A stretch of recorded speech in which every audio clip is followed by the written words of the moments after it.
Les prix du pétrole demeurent très, très volatiles ces temps-ci.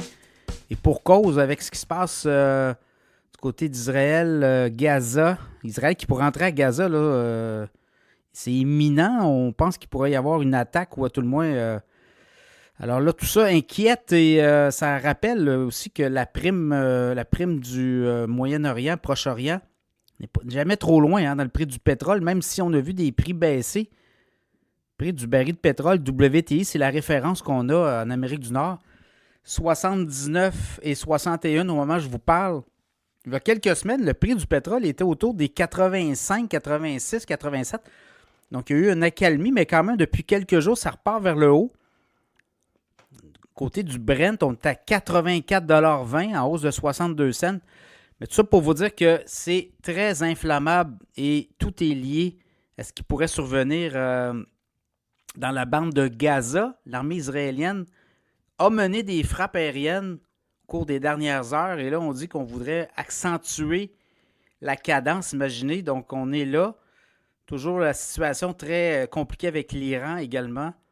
Donc, dans ce contexte-là, les analystes ils disent, écoutez, on pourrait peut-être voir, le prix du pétrole augmenter si jamais il y avait des frappes importantes. Et l'autre chose, n'oubliez pas, les pays producteurs de pétrole, l'OPEP+, rencontre le 1er juin, donc ça s'en vient dans quelques semaines. Et là, on pense qu'on pourrait encore couper la production. Imaginez si on va là, on pourrait rendre beaucoup plus rare le pétrole. On regardait les réserves américaines aussi du côté des réserves stratégiques. Ça a augmenté un petit peu, là. Les Américains font tout pour éviter justement que le pétrole s'enflamme. Année électorale aux États-Unis, ça joue beaucoup là-dessus. Les Américains, le pétrole, c'est important.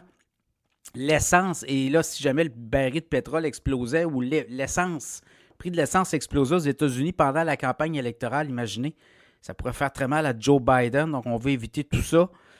Et là, on regarde un peu du côté canadien.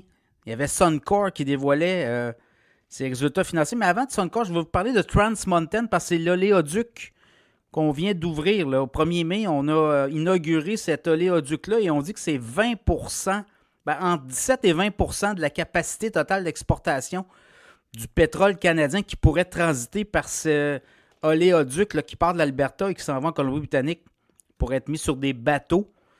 Et là, il y a des joueurs clairement. Production de pétrole, d'ailleurs, en Alberta, on est rendu à 4,5 millions de barils par jour. C'est un record. Donc, on produit beaucoup de pétrole au Canada et là, on va pouvoir le sortir. C'était un des problèmes. On ne pouvait pas le sortir à part par les trains.